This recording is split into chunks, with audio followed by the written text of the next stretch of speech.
নমস্কার বন্ধুরা, তোমরা কেমন আছো? ভালো আছো? আশা করি অনেক ভালো আছো। সবিতা ব্লগসে সবাইকে স্বাগত, তার সঙ্গে বড়দের প্রণাম, ছোটদের বুক ভরা ভালোবাসা। আজকের আমি কি রেসিপি নিয়ে চলে আসলাম দেখো। ঝিঙে ঝিঙে ভালো করে আমি ধুয়ে নিয়েছি, আলুও ধুয়ে নিয়েছি, আমার কাটা কমপ্লিট হয়েছে। আর আমি দেখো এইরকমভাবে মানে কড় বেক করে কেটেছি আমি। দেখো ঝিঙেগুলো এই দেখেছি এরমভাবে এরমভাবে। আর একটু খোসা আছে, খোসা থাকলে খুব ভালো লাগে, ঝিঙের বলো কুমড়োর বলো। তো আমি এই ঝিঙে দিয়ে আলু দিয়ে আর রুই মাছের মাথা দিয়ে ডালনা বানাবো। তো কেমন করে বানাই, এই দেখো এখানে নিয়েছি রুই মাছ। কত বড় মাথাটা দেখো, এই যে দেখো, এই যে রুই মাছের মাথা নিয়েছি। রুই মাছের মাথা দিয়ে আর এদিকে ঝিঙে আলু দিয়ে ডালনা বানাবো। তো আমার সঙ্গে থাকো, সাথে থাকো, দেখতে থাকো। ভালো লাগলে লাইক কমেন্ট শেয়ার করো, সাবস্ক্রাইব করো, পাশে থাকা বেল আইকনটিটা প্রেস করে দিও। আমি যা যা রান্না ছাড়বো সব নোটিফিকেশান তোমাদের কাছে চলে যাবে। আর নতুন বন্ধুদের অনুরোধ করব সাবস্ক্রাইব করে দেওয়ার জন্য। আর আমার সাবস্ক্রাইব বন্ধুরা আমার ভিউ বন্ধুদের অনেক অনেক ভালোবাসা জানাই। তো প্রথম থেকে লাস্ট অবধি থাকতে হবে আমার সাথে, তাহলেই তোমরা বুঝতে পারবে যে আমি কেমন করে রান্নাটা করছি। তো চলো রান্না শুরু করি। তো দেখো কড়াতে তেল দিয়েছি, তেল গরম হয়ে গেছে। এবারে আমি এই যে মাছের মাথা নুন হলুদ দিয়ে ভালো করে মাখিয়ে নিয়েছি। দেখো ধুয়ে ভালো করে পরিষ্কার করে আমি এবারে দিয়ে দেবো।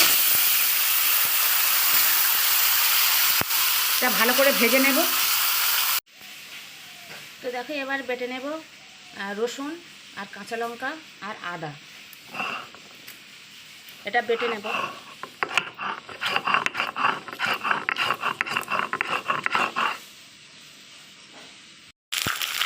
তো দেখো মাছ ভাজাটা হয়ে গেছে, মাছের মুড়োটা ভাজা হয়ে গেছে। এবার আমি তুলে নেব। কত সুন্দর করে ভেজে নিয়েছি।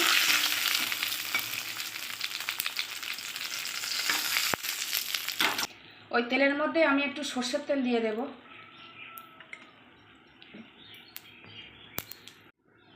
তেলটা গরম হয়ে গেছে, এবার দিয়ে দেব কেটে রাখা আলু আর ঝিঙে। দেখো হালকা করে ভেজে নেব, দিয়ে হালকা করে ভেজে নেব। তো দিয়ে দেবো একটু হলুদ আর একটু লবণ দিয়ে এটা ভালো করে একটু ভেজে নেব। ভালো করে একটু হালকা করে ভেজে নেব। তো দেখো ভাজা হয়ে গেছে আলু আর ঝিঙেটা। আর যখন তোমরা নুন আর হলুদ দেবে না, তখন কিন্তু গ্যাসটা জোরে থাকবে, নাহলে কিন্তু জল বেরিয়ে যাবে ঝিঙে থেকে। জোরে দিয়েই জাল দিয়ে ভেজে নিতে হবে। দেখো এরকম এরকম ভেজে নিতে হবে। তো দেখো ভাজাগুলো তুলে নিয়েছি, আমি আবার সর্ষের তেল দিয়েছি। এবারে দিয়ে দেব একটা তেজপাতা, দুটো শুকনো লঙ্কা আর একটু পাঁচ ফোড়ন ফোড়ন দিলাম। এবারে ফোড়নটা হয়ে যাবে, এবারে দিয়ে দেবো একটু টমেটো কুচি, দিয়ে দিলাম পরিমাণ মতো লবণ। তাহলে টমেটোটা মানে ভালো করে গলে যাবে। গ্যাস আস্তে দিয়েছি। তো টমেটো একটু গলে গেছে, এবার আমি দিয়ে দেবো একটু পেঁয়াজ কুচি দিয়ে দেবো। তো পেঁয়াজটাও একটু ভাজা হয়ে গেছে, এবার আমি দিয়ে দেবো আদা রসুন আর কাঁচা লঙ্কার পেস্ট বেটে নিয়েছিলাম, দিয়ে দিলাম। 1 টেবিল চামচ হলুদ দিয়ে দিলাম, জিরে গুঁড়ো 1 টেবিল চামচ দিয়ে দিলাম, ঝাল গুঁড়ো লঙ্কা 1 টেবিল চামচ দিয়ে দিলাম। আর ওটা ধনে গুঁড়ো দিয়েছি, আর এটা জিরে বাটা দিয়ে দিলাম 1 টেবিল চামচ। এবার আমি কষিয়ে নেব।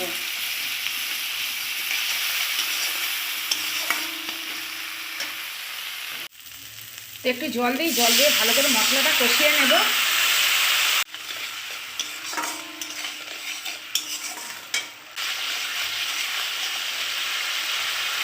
তো দেখো মশলাটা কষা হয়ে গেছে, তেল ছেড়ে দিয়েছে। এবার আমি ভেজে রাখা আলু আর ঝিঙে দিয়ে দেব।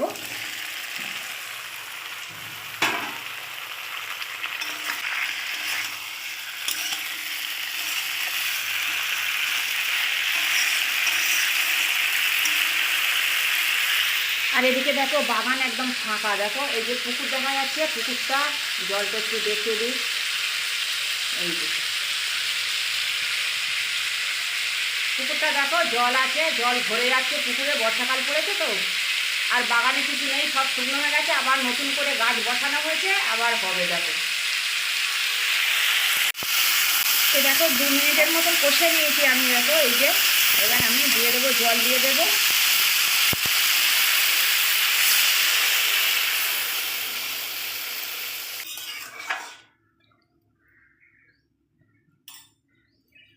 ফুটে উঠুক একটু। তো দেখো ঝোলটা ফুটে উঠেছে, এবার আমি দিয়ে দিব মাছের মাথা ভাজা, এই দেখো।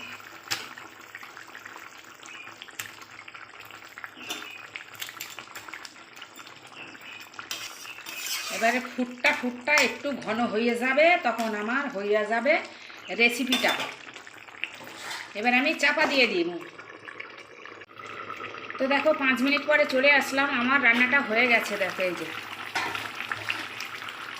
দেখো কত সুন্দর ফুটছে বক বক করে একবারে। এবার আমি দিয়ে দেবো একটু গরম মশলা দিয়ে দেবো। দেখো,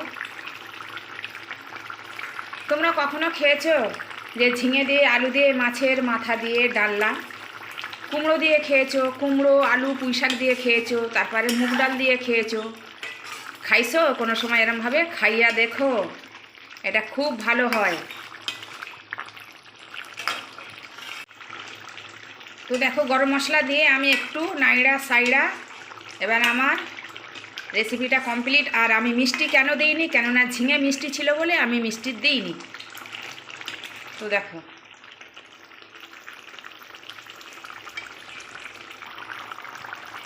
এবার আমি গ্যাসটা অফ করে দিলাম।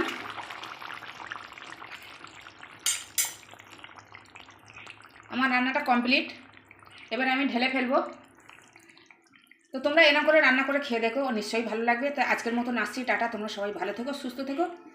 তো চলো।